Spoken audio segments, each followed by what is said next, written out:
लेकिन बात जाट से ऊपर की है, किसान तबके की है, किसान समाज की है, किसान के स्वाभिमान की। भाजपा जाटों के प्रति हितैषी होती तो उनको आरक्षण की व्यवस्था क्यों नहीं कर देती? अब तक केंद्र में कर दी होती। अब जाट समाज परखेगा, परखने के बाद ही वोट करेगा और उसके बाद चोट करेगा। जाट समाज की भी वही मांग थी, किसान भी अपने मान और स्वाभिमान के साथ इस देश में जीवन यापन करना पसंद करे। किसान को इस चीज़ से कोई मतलब नहीं है। किसान इस देश में धर्म की कोई फसाद, दंगा फसाद नहीं चाहता। उसको अपने फसल के रेट चाहिए, उसको अपने मुद्दे पर बहस चाहिए, उसको अपने मुद्दों के हल चाहिए।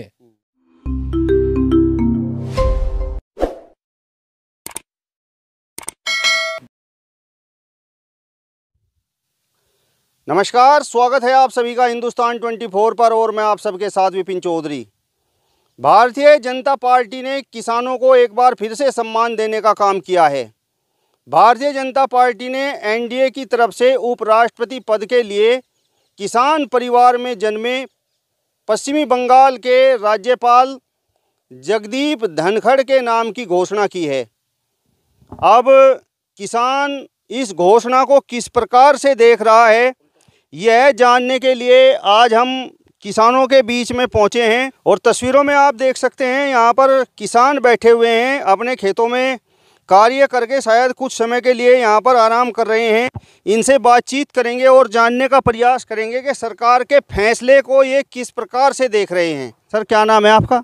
मेरा नाम नवाब सिंह है जी और मैं डालेवाड़ा से बिलोंग करता हूँ। अच्छा, आप किसान हैं और आगे आप अपने नाम के क्या लगाते हैं? मेरा पूरा नाम नवाब सिंह मडान है जी। जाट समाज से मेरा संबंध है जी। अच्छा, किसान भी हो और जाट भी हो? जी जी जी। अच्छा, भारतीय जनता पार्टी ने जो फैसला लिया है, किसान समाज को सम्मान देने का काम किया है, उपराष्ट्रपति पद के लिए जगदीप धनखड़ के नाम की घोषणा की है। जगदीप धनखड़ के बारे में तो आप जानते हैं, किसान परिवार से हैं और सबसे बड़ी बात यह है कि जाट समाज से भी हैं। तो भारतीय जनता पार्टी के इस फैसले को आप किस प्रकार से देख रहे हैं? देखिए, भारतीय जनता पार्टी का जो फैसला होता है उसमें ऐसी कोई पारदर्शिता तो कभी मतलब दिखाई नहीं देती, जैसे वो पारदर्शी तरीके से कोई काम करती हुई दिखाई देती हो। आपने देखा होगा कि दिल्ली में धरना चला, विदेशों तक की मीडिया ने उसको कवरेज दी और किसानों के मुद्दे पर काफ़ी ज़ोर शोर से जो है दिल्ली में लड़ाई और दिल्ली में जो है वहाँ पे बात उठाई गई। अब भारतीय जनता पार्टी में आपसे ही पूछना चाहता हूँ, भारतीय जनता पार्टी के कितने किसान नेता जो सब अपने को किसान पुत्र बताते हैं, खुलकर कहते हैं कि हम किसान पुत्र हैं, लेकिन किसानों की आवाज़ को जब दिल्ली में उठाया जा रहा था, किसानों से जुड़ी हुई समस्याएं थी, तो भारतीय जनता पार्टी के अंदर में कितने किसान पुत्र ऐसे थे जिन्होंने किसानों की आवाज़ में अपनी आवाज़ को मिलाकर जो है उनकी आवाज़ को बुलंद किया दिल्ली में? आप ही बताइए, आप मुझे कहाँ। सत्यपाल मलिक भारतीय जनता पार्टी के बड़े नेता हैं, उन्होंने किसानों की आवाज़ को बुलंद करने का काम किया। तो देख रहे हैं, आपको बताने की क्या जरूरत है? सत्यपाल मलिक जी का नाम आया कहीं राष्ट्रपति उपराष्ट्रपति पद की रेस में? नहीं आया, क्योंकि ये लोग जो ओरिजिनल जो किसान होते हैं ना, उनकी आवाज़ को हमेशा कभी आगे नहीं लाते। हमेशा ऐसी चीज़ को, निगेटिविटी को बढ़ावा देते हैं कि जो है ना, जो इनके फायदे में हो। अब इन्होंने देखो, आदमी, चलो हम मानते हैं कि जगदीप धनखड़ जी एक वरिष्ठ और काफ़ी सुलझे हुए और बुजुर्ग आदमी है और उनको राजनीति का भी काफ़ी अनुभव है। वो पश्चिम बंगाल के राज्यपाल भी रहे, उनका कार्य बहुत उल्लेखनीय है। लेकिन बेटर होता कि जिन्होंने किसानों की आवाज़ उठाई, जैसे कि हमारे जो है ये राज्यपाल आपने बताया सत्यपाल मलिक जी, अगर उनका नाम देते तो किसानों को ये लगता कहीं पे कि देखिए इन्होंने उस टाइम पे किसानों की आवाज़ उठाई थी। तो भाजपा जो पार्टी है वो किसानों के मुद्दों के प्रति जो है ना, ऐसे आदमी को बढ़ावा देती है जो किसानों को समर्थन करता है। उससे किसान वर्ग और जाट समाज और ज़्यादा अपने आप को महसूस करता है कि हाँ भाई, कोई मान सम्मान की कोई चीज़ है हमारे लिए। तो बस यही कहना चाहता हूँ मैं तो। अच्छा, भारतीय जनता पार्टी ने जिस तरीके से निर्णय लिया है, आपको क्या लगता है? जैसे अभी 2023 में राजस्थान में विधानसभा चुनाव होना है, 2024 में हरियाणा में विधानसभा चुनाव होना है, लोकसभा चुनाव भी होना है, और जिस तरीके से कृषि कानूनों को लेकर किसान नाराज रहा और अभी विधानसभा चुनाव में भी हमने देखा कि किसान भी और जाट समाज भी कहीं ना कहीं भारतीय जनता पार्टी की नीतियों से कहीं ना कहीं रुष्ट नज़र आया। तो जिस प्रकार से ये बात प्रचारित की जा रही है कि जगदीप धनखड़ किसान परिवार से भी हैं और जाट समाज से भी हैं, तो ये किसानों को और जाटों को मतलब खुश करना चाह रही है भारतीय जनता पार्टी? देखिए, राजनीति में हमेशा क्या होता है कि एक वोट बैंक की तलाश किया जाता है, एक बड़े वर्ग को अपने साथ जोड़ने की एक कोशिश की जाती है। इसी के तहत ही जैसे कि आप बता रहे हैं कि अभी आने वाले कुछ चुनाव हरियाणा में हैं, जैसे जो जो जाट बहुल्य इलाके हैं, जैसे राजस्थान में हैं, और फिर उसके बाद में 24 का जो है बड़ा चुनाव है प्रधानमंत्री पद का। तो उसके लिए इन्होंने देखा है कि जाटों को चलो देखते हैं कि कोई पद देते हैं, या पद दे के उनको जो है अपनी तरफ करते हैं। लेकिन बात जाट से ऊपर की है, किसान तबके की है, किसान समाज की है, किसान के स्वाभिमान की है। तो एक आप जाति बिरादरी का तो एक तरफ रख दो, लेकिन किसान बिरादरी के लिए अगर कोई आदमी अपना जो है योगदान दे रहा है, तो मैं समझता हूँ कि उसको अगर ले के आते, उसको जो है ऐसे प्रतिष्ठित पद पे जो है ना या आसीन करते, तो किसान समाज कहीं सोचता कि ये भाजपा भारतीय जनता पार्टी जो है ना किसानों के प्रति कुछ संवेदनशील है, कुछ सोचती है, कुछ करती है, तो थोड़ा विश्वास होता अंतर्चित में कि चलो भाई दे रहा है, दुरुस्ती है, तो अच्छा काम किया। लेकिन ऐसा कुछ नहीं है। लेकिन मैं आपको बता देना चाहता हूँ कि आज का जो हमारा किसान है वो इतना पिछड़ा मानसिक तौर पे नहीं है कि वो अपना अच्छा या बुरा ना समझ पाए। वो सब कुछ देखते हुए अपने हित के फैसले लेने में खुद सक्षम है। और आने वाले समय में देखना आप, जब भी ये चुनाव होंगे, वो अपने सर्वोपरि हित, किसान हित को सर्वप्रथम रखेगा और इसी हिसाब से फैसले लेगा।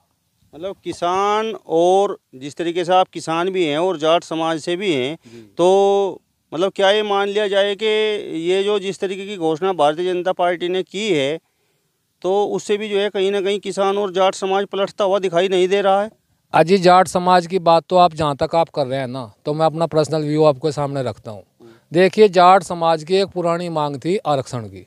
काफ़ी लंबा संघर्ष भी चला, हरियाणा में आंदोलन भी हुआ और काफ़ी प्रलोभन भी दिए गए, काफ़ी उसके बारे में कहा भी गया कि हम समय आने पर आपको जो है आरक्षण दे देंगे, आपको जो है मतलब आपकी स्थिति जो है हम अच्छी कर देंगे। तो लेकिन इतने संघर्ष के बावजूद भी उसके बाद में आपने देखा होगा कि जब उस तत्कालीन उस टाइम पे कांग्रेस की सरकार थी, अध्यादेश के जरिए से जाटों को आरक्षण दिया भी गया, लेकिन वो आरक्षण कुछ कानूनी पेचीदगी के कारण किस प्रकार से तितर बितर हो गया। और उसके बाद में इतनी पुरानी मांग जो जाटों की थी कि हम भैया आरक्षण चाहते हैं सबकी, जब सबको दिया जा रहा है हक देश में, तो हमें क्यों नहीं मिल रहा है। तो उस बात को किसी ने पूरी उससे अपनी दिलो जान से नहीं लिया। और अगर भाजपा जाटों के प्रति हितैषी होती तो उनको आरक्षण की व्यवस्था क्यों नहीं कर देती, अब तक केंद्र में कर दी होती। अब जाट समाज परखेगा, परखने के बाद ही वोट करेगा और उसके बाद चोट करेगा। अच्छा, सत्यपाल मलिक भी भारतीय जनता पार्टी से जुड़े हुए हैं, किसान हितों के लिए भी वो आवाज़ उठाते रहे हैं। जो आंदोलन चला उसमें भी वो लगातार आवाज़ उठाते रहे और अब भी लगातार आवाज़ उठाते रहे हैं।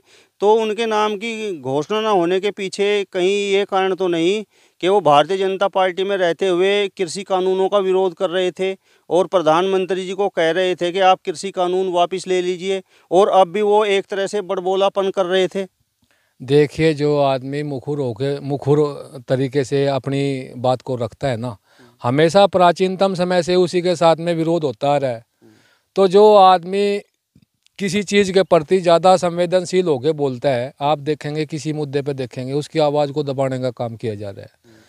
कोई भी आदमी अगर किसी भी मुद्दे को पुरजोर तरीके से उठाना चाहता है, आप देखिए सदन की गरिमा का सवाल है, किस तरीके से जो है ना सदन की जो सांसदीय प्रणाली होती है, बहस नहीं करवाई जाती, किस तरीके से उसको तोड़ मरोड़ दिया जाता है, उसको दफन कर दिया जाता है। तो जो संविधान की रक्षा के मूल्य हैं, जो उनके बारे में नहीं सोचते, और ऐसे ज्वलंत मुद्दे बहुत सारे हैं जिनके ऊपर जो है हमें अपनी बेबाकी से राय रखनी चाहिए। अब वही काम सतपाल मलिक जी ने किया। उन्होंने अपने अंतरात्मा को नहीं दबाया। उन्हें जो अच्छा लगा, उन्होंने किसानों के प्रति उन्होंने दुर्भावना वहाँ पे दिखाई दी, तो उन्होंने अपने विचारों को समय समय पर उजागर किया। पद और मान की लालसा को उन्होंने त्याग दिया। तो ऐसे त्यागी और ऐसे आदमी को उन्होंने सामने लेकर आना चाहिए था, और सही में सतपाल मलिक जी को ही उपराष्ट्रपति पद का इन्होंने उम्मीदवार घोषित करना था। चलो, ये जगदीप धनखड़ जी को किया, वो भी चलो जैसा किया तो ठीक किया, लेकिन इसके बाद में ये इसका कोई अर्थ नहीं निकलता कि किसान जो है अपने हितों को भूल जाएगा या जाट समाज जो है अपनी मांग को भूल जाएगा। जाट समाज की भी वही मांग थी, किसान भी अपने मान और स्वाभिमान के साथ इस देश में जीवन यापन करना पसंद करेगा। यदि किसान को चुनना था और जाट समाज से ही चुनना था, तो मतलब आप लोगों की राय है कि सतपाल मलिक का नाम होना चाहिए था। जी, ऐसे व्यक्ति का नाम क्यों नहीं होना चाहिए? आप ही बताइए क्यों नहीं होना चाहिए? जो आदमी किसी पद की लालसा न रखता हो, जो आदमी बेबाकी के बोलने के लिए जाना जाता हो, जो पार्टी लाइन से ऊपर हट के बात करता हो, तो ऐसे बेबाकी आदमी के लिए भाजपा को भी गर्व होना चाहिए। क्यों नहीं होना चाहिए? ऐसे मुखर व्यक्ति अगर भाजपा में होंगे तो उनको खुद गौरवान्वित होना चाहिए कि हमारी पार्टी में भाई ऐसा आदमी है जो अगर हमसे कोई गलती होती है तो हमें शिक्षा देता है, हमें कुछ सिखलाई देता है। तो इसमें कोई मतलब अपमानित होने की कोई भावना नहीं है इसमें। तो सतपाल जी एक अच्छे व्यक्ति है, एक अच्छे व्यक्तित्व वाले व्यक्ति हैं। तो मैं तो समझता हूँ कि सतपाल जी एक उचित व्यक्ति थे इस पोस्ट के लिए। और जगदीप धनखड़ जी भी काफ़ी पढ़े लिखे हैं। और मैं समझता हूँ अगर वो बन जाते हैं तो उनको जो है ना संवैधानिक मूल्यों की रक्षा करनी चाहिए। किसान तबके से जुड़ी हुई जो समस्याएं पार्लियामेंट में आती हैं उनको तरजीह देकर उनको वरिष्ठता देनी चाहिए और किसान को जो है भलाई के लिए कार्य करना चाहिए। चलिए, बहुत बहुत धन्यवाद आपका, आपने अपना कीमती समय हमें दिया। जी, आप बहुत से मुद्दों पर आके हमारे किसानों से बात करते हैं, हम जैसे लोगों से बात करते हैं, हमारी राय लेने की कोशिश करते हैं। तो इसके लिए हम आपका बार बार धन्यवाद देते हैं। आप जो है आने वाले समय में भी ऐसे ही जो देश से जुड़ी हुई जो मुद्दे हैं आप इस प्रकार से घूम के जो है ना जनता की राय आप जो है सरकार तक पहुंचाते रहेंगे। ऐसे पत्रकारों की हमारे देश में बहुत ही ज़्यादा ज़रूरत है कि वो बेकार की आप देखते हैं ना टीवी डिबेट में शाम के टाइम पे जो है ना जिस प्रकार से धर्म की जो है नफरत की आंधी जो चलती है, जिस तरीके से टीवी डिबेट में आप देखते हैं, ये वातावरण एक दमघोटू वातावरण है। किसान को इस चीज़ से कोई मतलब नहीं है। किसान इस देश में धर्म की कोई फसाद दंगा फसाद नहीं चाहता। उसको अपने फसल के रेट चाहिए, उसको अपने मुद्दे पर बहस चाहिए, उसको अपने मुद्दों के हल चाहिए, उसको ये चाहिए। और ये फालतू किस्म के जो चलाते हैं टीवी के ऊपर डिबेट, इससे आदमी का अच्छे बिच्छे का सर चकरा जाता है। आप जैसे पत्रकार घूम के जो है ना जनता की राय को रखने का काम करते हैं। आपका बार बार धन्यवाद, आपको बार बार सैल्यूट। चलिए, तो भारतीय जनता पार्टी ने एनडीए की तरफ से उपराष्ट्रपति पद के लिए किसान परिवार में जन्मे जगदीप धनखड़ के नाम की घोषणा की है। तो उस पर किसानों ने, और सबसे बड़ी बात यह है कि जो किसान बैठे हुए हैं ये किसान भी हैं और जाट समाज से भी हैं, अपनी बेधड़क राय रखने का काम किया है। यदि आपको ये वीडियो पसंद आया हो तो इसे ज़्यादा से ज़्यादा शेयर कीजिए, लाइक कीजिए, कमेंट्स कीजिए और इसके साथ साथ हमारे चैनल को भी सब्सक्राइब कीजिए। नमस्कार।